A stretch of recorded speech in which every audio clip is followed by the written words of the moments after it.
Hi every one, welcome back two exam toppers. നമുക്കിന്ന് 7th standard ജോഗ്രഫിയുടെ 3rd ചാപ്റ്ററിൻ്റെ previous year question ആൻസേഴ്സൊക്കെ ഒന്ന് discuss ചെയ്യാം. ഇത് എക്സാമിന് വരാൻ ചാൻസ് ഉള്ള ഇമ്പോർട്ടൻ്റ് ആയിട്ടുള്ള ക്വസ്റ്റ്യൻസ് ആണ്. അപ്പോൾ ഈ ക്വസ്റ്റ്യൻസൊക്കെ നന്നായിട്ട് നോട്ട് ചെയ്ത് ഒരു നോട്ട്ബുക്കിൽ എഴുതി വെച്ചിരുന്ന് പഠിക്കുക, എന്നിട്ട് എക്സാം ടോപ്പർ ആവുക. ഓക്കെ, അപ്പം ഈ ചാനൽ എല്ലാവരും സബ്സ്ക്രൈബ് ചെയ്യുക, വീഡിയോ ലൈക്ക് ചെയ്യുക, ഫ്രണ്ട്സുമായിട്ട് ഷെയർ ചെയ്യുക. പിന്നെ ഈ ചാപ്റ്ററിൻ്റെ ക്ലാസ് അറ്റൻഡ് ചെയ്യാനായിട്ട് കുഞ്ഞീസ് ക്ലാസ് എന്ന് പറഞ്ഞ യൂട്യൂബ് ചാനൽ കൂടി സബ്സ്ക്രൈബ് ചെയ്ത് നിങ്ങൾക്ക് ആവശ്യമായിട്ടുള്ള വീഡിയോസൊക്കെ കാണുക. First question, what do you know about the lithospheric plates? Lithospheric പ്ലേറ്റ്സിനെ കുറിച്ച് നമുക്ക് എന്താണ് അറിയാവുന്നത്? The earth's crust consists of several large and some small, rigid, irregularly shaped plates which carry continents and the ocean floor. അപ്പോൾ എർത്തിൻ്റെ ക്രസ്റ്റിൽ ലാർജും സ്മോളും അതുപോലെ റിജിഡും irregularly ഷേപ്ഡും ഒക്കെ ആയിട്ടുള്ള ധാരാളം പ്ലേറ്റ്സ് ഉണ്ട്. കോണ്ടിനെൻസിൻ്റെ ഓഷ്യൻ ഫ്ലോറിനെയൊക്കെ ഹോൾഡ് ചെയ്യുന്ന അല്ലെങ്കിൽ ക്യാരി ചെയ്യുന്നതാണ് ഈ പ്ലേറ്റ്സ് എന്ന് പറയുന്നത്. ഇങ്ങനെയുള്ള പ്ലേറ്റ്സിനെയാണ് ലിഥോസ്ഫിയറിക് പ്ലേറ്റ്സ് എന്ന് പറയുന്നത്. Second question, how do the lithospheric plates move? എങ്ങനെയാണ് ഈ ലിഥോസ്ഫിയറിക് പ്ലേറ്റ്സ് മൂവ് ചെയ്യുന്നത്? They move around very slowly, just a few millimetres each year. അവർ വളരെ സ്ലോ ആയിട്ടാണ് ഈ പ്ലേറ്റ്സ് ഒക്കെ മൂവ് ചെയ്യുന്നത്. ചിലപ്പം ഒരു വർഷം കുറച്ച് ഫ്യൂ മില്ലിമീറ്റേഴ്സ് മാത്രമേ മൂവ് ചെയ്യത്തുള്ളൂ. അപ്പം വളരെ സ്ലോ ആയിട്ടാണ് ഈ ലിഥോസ്ഫിയറിക് പ്ലേറ്റ്സ് മൂവ് ചെയ്യുന്നത്. Third question, what is a volcano? എന്താണ് volcano? A volcano is a vent or opening in the earth's crust through which molten material erupt suddenly. Volcano എന്ന് പറയുന്ന ഒരു വെന്റ് അല്ലെങ്കിൽ ഒരു ഓപ്പണിംഗ് ആണ്, എർത്തിൻ്റെ ക്രസ്റ്റിലുള്ള ഒരു ഓപ്പണിംഗ് ആണ്. അതിലൂടെയാണ് ഈ മോൾട്ടൺ മെറ്റീരിയൽ അല്ലെങ്കിൽ മോൾട്ടൺ മാഗ്മ പുറത്തേക്ക് വരുന്നത്. Fourth question, define focus and epicentre. എന്താണ് ഫോക്കസ്, എന്താണ് epicentre?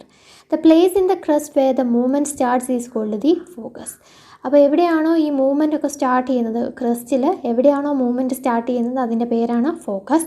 The place on the surface above the focus is called the epicentre. അതുപോലെ ഈ ഫോക്കസിന് മുകളിലായിട്ടുള്ള ആ ഒരു സർഫസിനെയാണ് എപ്പിസെൻറ്റർ എന്ന് പറയുന്നത്. അപ്പോൾ മൂവ്മെൻറ്റ് തുടങ്ങുന്ന സ്ഥലമാണ് ഫോക്കസ്. ഈ ഫോക്കസിൻ്റെ മുകളിലുള്ള ആ ഒരു സർഫസിനെയാണ് എപ്പിസെൻറ്റർ എന്നും പറയുന്നത്. Fifth question, name the 3 types of earthquake waves. നമ്മൾ ചാപ്റ്ററിൽ 3 ടൈപ്പ് എർത്ത് ക്വേക്ക് വേവ്സ് പഠിച്ചായിരുന്നു അല്ലേ? ഏതൊക്കെയാണത്? P waves or longitudinal waves, S waves or transverse waves, L waves or surface waves. അപ്പോൾ ഇത് മൂന്നുമാണ് എർത്ത് ക്വേക്ക് വേവ്സ് എന്ന് പറയുന്നത്. Sixth question, what is a seismograph? എന്താണ് seismograph? A seismograph is a machine which measures an earthquake. Earthquake measure ചെയ്യുന്ന ഒരു മെഷീനാണ് ഈ സീസ്മോഗ്രാഫ് എന്ന് പറയുന്നത്. Seventh question, name the scale on which the magnitude of the earth quake is measured. അതായത് സീസ്മോഗ്രാഫിൽ നമ്മൾ ഏത് മാഗ്നിറ്റ്യൂഡ് വെച്ചിട്ടാണ് ഈ എർത്ത് ക്വേക്കിനെ മെഷർ ചെയ്യുന്നത്? Richer scale. Which earth quake is classified as a major earth quake? നല്ല ശക്തിയുള്ള അല്ലെങ്കിൽ തീവ്രമായ എർത്ത് ക്വേക്ക് എന്ന് പറയുന്നത് അതിന് എത്രയാണ് മെഷർ ചെയ്യുന്നത്, അല്ലെങ്കിൽ റിച്ചർ സ്കെയിൽ എത്രയാണത് രേഖപ്പെടുത്തുന്നത്? An earthquake of 7.0 magnitude is classified as a major earthquake. അപ്പം റിച്ചർ സ്കെയിലിൽ 7.0 ആണ് കാണിക്കുന്നതെങ്കിൽ അത് നല്ല മേജർ എർത്ത് ക്വേക്ക് ആണ്. Ninth question, where is Victoria Falls located? എവിടെയാണ് വിക്ടോറിയ ഫോൾസ് ലൊക്കേറ്റ് ചെയ്യപ്പെട്ടിരിക്കുന്നത്? Victoria Falls is located on the borders of Zambia and Zimbabwe in Africa. അപ്പോൾ ഈ സാംബിയ അല്ലെങ്കിൽ സിംബാബ്വെയുടെ ബോർഡറിലാണ് ഈ വിക്ടോറിയ ഫോൾസ് ലൊക്കേറ്റ് ചെയ്തിരിക്കുന്നത്. 10th question, what is a delta? എന്താണ് delta? The collection of sediments from all the mouths forms a delta. It is a triangular shaped land mass. അപ്പോൾ റിവറിൻ്റെ ഓരോരോ ഉറവിടങ്ങളിൽ നിന്ന് ശേഖരിക്കുന്ന സെഡിമെൻറ്റ്സ് എല്ലാം കൂടി ചേരുന്നതിനെയാണ് ഡെൽറ്റ എന്ന് പറയുന്നത്. അത് ട്രയാങ്കുലർലി ഷേപ്പുള്ള ഒരു ലാൻഡ് മാസ് ആണ്. 11th question, name some coastal land forms. കുറച്ച് കോസ്റ്റൽ ലാൻഡ് ഫോംസിൻ്റെ പേര് പറയാനാണ് പറഞ്ഞിരിക്കുന്നത്. ഏതൊക്കെയാണ്? Sea caves, sea arches, stags and sea cliff. Okay. 12th question, how are glacial moraines formed? എങ്ങനെയാണ് ഈ ഗ്ലേഷ്യൽ മൊറൈൻസ് ഫോം ചെയ്യുന്നത്? The material carried by the glacier such as rocks, big and small, sand and slate gets deposited. These deposits form glacial moraines. അപ്പോൾ ഈ glacier, ഈ മഞ്ഞ് carry ചെയ്യുന്ന വലിയ അല്ലെങ്കിൽ ചെറുതായിട്ടുള്ള പാറക്കഷ്ണങ്ങൾ അല്ലെങ്കിൽ സാൻഡ്, സ്ലിറ്റ് എല്ലാം കൂടെ ഡെപ്പോസിറ്റ് ചെയ്യപ്പെടുമ്പോഴാണ് ഈ ഗ്ലേഷ്യൽ മൊറൈൻസ് ഫോം ചെയ്യുന്നത്. 13th question, name the 2 processes which wear away the ലാൻഡ്സ്കേപ്പിനെ വെയർ അവേ ചെയ്യുന്ന 2 പ്രോസസ്സസ് ഏതൊക്കെയാണ്? Weathering and erosion. 14th question, what does the process of erosion and deposition create? ഈ ഇറോഷനിലൂടെയും ഡെപ്പോസിഷനിലൂടെയും എന്താണ് ക്രിയേറ്റ് ചെയ്യപ്പെടുന്നത്? The process of erosion and deposition create different land forms on the surface of the earth. അപ്പോൾ ഒരു സ്ഥലത്ത് നിന്ന് ഈ സാൻഡും സ്ലിറ്റും ഒക്കെ ഇറോഡ് ചെയ്ത് മറ്റൊരു സ്ഥലത്ത് ഡെപ്പോസിറ്റ് ചെയ്യുന്നതിലൂടെ പുതിയ പുതിയ ലാൻഡ് ഫോംസ് ഫോം ചെയ്യപ്പെടുകയാണ്. 15th question, mention the work of ice. ഐസിൻ്റെ വർക്കിനെ കുറിച്ച് ഒരു ബ്രീഫായിട്ട് എന്തെങ്കിലും ഒരു എക്സ്പ്ലനേഷൻ കൊടുക്കാൻ. Glaciers are rivers of ice which erode the landscape by destroying soil and stones to expose the solid rock below. അപ്പോൾ ഗ്ലേസിയർ എന്ന് പറയുന്നത് ഒരു റിവർ ഓഫ് ഐസ് ആണ് അല്ലേ. അത് ഈ ലാൻഡ്സ്കേപ്പിനെയൊക്കെ ഇറോഡ് ചെയ്യുമ്പോൾ സോയിലിനെ സ്റ്റോണിനെയൊക്കെ അതിൻ്റെ കൂടെ ഇറോഡ് ചെയ്യിച്ച് കൊണ്ടുപോകും. അങ്ങനെ അതിൻ്റെ താഴെയുള്ള ഈ സോളിഡായിട്ടുള്ള റോക്കൊക്കെ എക്സ്പോസ് ചെയ്യപ്പെടും. Glaciers carve out deep hollows. As the ice melts, they get filled up with water and become beautiful lakes in the mountains. അതുപോലെ തന്നെ നല്ല ഡീപ്പ് ഹോളോസ്, ഓരോരോ കുഴികളൊക്കെ ഈ ഗ്ലേസിയേഴ്സ് ഫോം ചെയ്യും. അതിലൂടെ തന്നെ ഈ ഐസ് മെൽറ്റ് ചെയ്യുമ്പം അത് ഒരു ബ്യൂട്ടിഫുൾ ലേക്കായി, വാട്ടറൊക്കെ ഫില്ല് ചെയ്ത് നല്ലൊരു ബ്യൂട്ടിഫുൾ ലേക്കായി മാറും. The material carried by the glaciers such as rocks, big and small, sand and slits get deposited. These deposits form glacial moraines. അതുപോലെ തന്നെ ഈ ഇറോഡ് ചെയ്യപ്പെടുന്ന റോക്സ്, വലിയതും ചെറുതുമായിട്ടുള്ള റോക്സും സാൻഡും സ്ലിറ്റും ഒക്കെ മറ്റൊരു സ്ഥലത്ത് കൊണ്ടുപോയി ഡെപ്പോസിറ്റ് ചെയ്യുന്നു. അങ്ങനെ ഡെപ്പോസിറ്റ് ചെയ്യുന്ന ആ സാധനത്തിനെയാണ് നമ്മൾ ഗ്ലേഷ്യൽ മൊറൈൻസ് എന്ന് പറയുന്നത്. അപ്പോൾ ഇതാണ് ഐസിൻ്റെ work.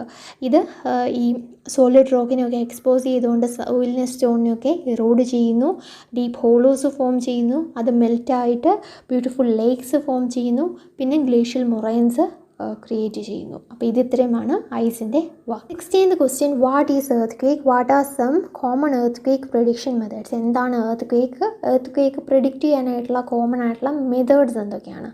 When the lithospheric plates move, the surface of the earth vibrates. The vibrations can travel all around the earth. These vibrations are called earthquake. അപ്പം ലിഥോസ്ഫിയറിക് പ്ലേറ്റ്സ് മൂവ് ആവുന്ന സമയത്ത് എർത്ത് വൈബ്രേറ്റ് ചെയ്യും. ഈ vibrations എല്ലായിടത്തും ട്രാവൽ ചെയ്യുകയും ഇതിൻ്റെ പേരാണ് earth quake. ഈ വൈബ്രേഷൻസിൻ്റെ പേരാണ് earth quake. Some common earthquake prediction methods include studying animal behavior. Fish in the ponds get agitated. Snakes come to the surface. അപ്പോൾ ചില കോമൺ ആയിട്ടുള്ള എർത്ത് ക്വേക്ക് പ്രഡിക്ഷൻസ് എന്ന് പറയുന്നത് ഈ ആനിമലിൻ്റെ ബിഹേവിയർ, അതായത് ഫിഷ്, പോണ്ടിലുള്ള ഫിഷ് പെട്ടെന്ന് സ്പീഡിൽ അത് മൂവ് ആവുന്നു, അല്ലെങ്കിൽ സ്നേക്സ്, ഭൂമിക്കടിയിൽ നിന്ന് സ്നേക്സ് പുറത്തേക്ക് വരുന്നു. അപ്പോൾ ഇതൊക്കെ കാണുമ്പോഴത്തേക്കും നമുക്ക് മനസ്സിലാക്കാം എന്തോ ഒരു പ്രശ്നം ഭൂമിക്കടിയിൽ നടക്കുന്നുണ്ട്, അല്ലെങ്കിൽ എന്തെങ്കിലും വൈബ്രേഷൻസ് ഭൂമിക്കടിയിൽ തുടങ്ങാൻ പോവുകയാണ് എന്ന് നമുക്ക് മനസ്സിലാക്കാം. 17th question, give an account of earthquake preparedness. എർത്ത് ക്വേക്കിന് എങ്ങനെയൊക്കെ ഇൻ കേസ് ഒരു എർത്ത് ക്വേക്ക് ഉണ്ടാകുകയാണെങ്കിൽ എന്തൊക്കെ പ്രിപ്പയർസാണ് അല്ലെങ്കിൽ നമ്മൾ എടുക്കേണ്ടത്, എന്തൊക്കെ മുൻകരുതലുകളാണ് നമ്മൾ എടുക്കേണ്ടത്? Earthquake is a natural calamity which we cannot stop, but we can minimize its impact if we are prepared beforehand. Earthquake എന്ന് പറയുന്നത് ഒരു നാച്ചുറൽ കലാമിറ്റിയാണ്, അതുകൊണ്ട് തന്നെ നമുക്ക് ആർക്കും അതിനെ തടയാനായിട്ട് സാധിക്കത്തില്ല. പക്ഷേ നമ്മൾ നല്ല പ്രിപ്പയർഡ് ആണെങ്കിൽ അതിൻ്റെ ആ ഒരു ഇമ്പാക്റ്റ് നമുക്ക് കുറേയൊക്കെ കുറയ്ക്കാൻ പറ്റും, അല്ലെങ്കിൽ കൺട്രോൾ ചെയ്യാനായിട്ട് സാധിക്കും. During an earthquake, we should shift to some safe spot. We should hide under a kitchen counter, table or desk against an inside corner or wall. നമ്മൾ ഈ എർത്ത് ക്വേക്ക് ഉണ്ടാകുന്ന സമയത്ത് ഒരു സേഫായിട്ടുള്ള സ്ഥലത്തേക്ക് മാറുക, അതായത് കിച്ചൺ കൗണ്ടറിൻ്റെ അടിയിലോ അല്ലെങ്കിൽ ടേബിളിൻ്റെയോ ഡെസ്കിൻ്റെയോ ഒക്കെ അടിയിലായിട്ട് കയറിയിരിക്കുക. We should stay away from fire places, areas around chimneys, windows that shelter including mirrors and picture frames. അതുപോലെ തന്നെ ഈ വസ്തുക്കളിൽ നിന്നൊക്കെ മാറി നിൽക്കുക. ഫയർ പ്ലേസസിൻ്റെ അടുത്തു നിന്നും ചിമ്മിനിയുടെ അടുത്തു നിന്നും പിന്നെ വിൻഡോസിൻ്റെയും മിറേഴ്സിൻ്റെയും പിക്ചർ ഫ്രെയിംസിൻ്റെയും ഒക്കെ അടുത്ത് നിന്ന് മാറി നിൽക്കുക. Moreover we should spread awareness among our friends and family members. അപ്പം ഈ കാര്യങ്ങളൊക്കെ ബേസ് ചെയ്ത് നമ്മൾ ഫാമിലി അല്ലെ ഫ്രണ്ട്സിനൊക്കെ ഷെയർ ചെയ്യും. ഇങ്ങനെ ഒരു എർത്ത് ക്വേക്ക് ഉണ്ട്, അതിന് വേണ്ട മുൻകരുതലുകൾ എന്തൊക്കെയാണ്, അതൊക്കെ ആൾക്കാരിലേക്ക് സ്പ്രെഡ് ചെയ്ത് കൊടുക്കുക. 18th question, explain the work of a river. അപ്പോൾ റിവറിൻ്റെ വർക്ക് നമുക്ക് നോക്കാം. The running water in the river erodes the landscape. അപ്പം ഈ റിവറിലൂടെ ഒഴുകുന്ന ഈ വെള്ളമൊക്കെ ലാൻഡ്സ്കേപ്പിനെ ഇറോഡ് ചെയ്യും. When the river tumbles at steep angle over very hard rocks or down a deep valley side, it forms a waterfall. അപ്പോൾ ഒരു പൊക്കമുള്ള സ്ഥലത്ത് നദിയിൽ നിന്നുള്ള വെള്ളം താഴേക്ക് വീഴുമ്പോൾ അത് ഹാർഡ് റോക്കിലൊക്കെ തട്ടി ഒരു വാട്ടർഫോളായി മാറും. While entering the plain the river twist and turns and forms large Benz which are known as mentors. ഒരു പ്ലെയിനിലൂടെയാണ് പോകുന്നതെങ്കിൽ ഈ റിവർ ട്വിസ്റ്റും ടേണും ഒക്കെ ചെയ്ത് ലാർജ് ബെൻസ് ഫോം ചെയ്യും. അതിനെയാണ് മെൻഡേഴ്സ് എന്ന് പറയുന്നത്. Due to continuous erosion and deposition along the sides of the mender, the ends of the mender loop come closer and closer. അപ്പോൾ കണ്ടിന്യൂസ് ആയിട്ടുള്ള ഇറോഷനിലൂടെ അല്ലെങ്കിൽ ഡിപ്പോസിഷനിലൂടെ ഈ മെൻഡറിൻ്റെ സൈഡൊക്കെ അടുത്തേക്ക് വന്ന് ഈ മെൻഡർ കട്ടായിപ്പോയി ഒരു ലൂപ്പ് മാത്രമായിട്ട് അവിടെ മാറും. In due course of time, the Mender loop cuts off from the river and forms a cut-off lake, which is also called Oxbow Lake. അപ്പോൾ കുറേ നാൾ കൊണ്ട് അതിൻ്റെ വീതി കുറഞ്ഞു ഈ മെൻഡറിൻ്റെ വീതി കുറഞ്ഞു വന്ന് അത് കട്ടായിപ്പോയി ചെറിയൊരു ലേക്കായി മാറും.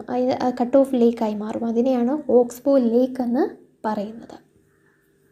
19th question, give an account of the work of wind. വിൻഡിൻ്റെ ആ ഒരു എന്താ പറയുന്നത്, ആ ഒരു വർക്കിനെ കുറിച്ച് ഒരു ബ്രീഫ് എക്സ്പ്ലനേഷനൊക്കെ കൊടുക്കുക.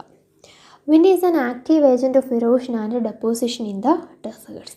വിൻഡ് എന്ന് പറയുന്നത് ഇറോഡ് ചെയ്യുന്ന ഡെപ്പോസിറ്റ് ചെയ്യുന്നതുമായിട്ടുള്ള ഒരു ആക്റ്റീവ് ഏജൻറ്റാണ് ഡെസേർട്ടിലുള്ള.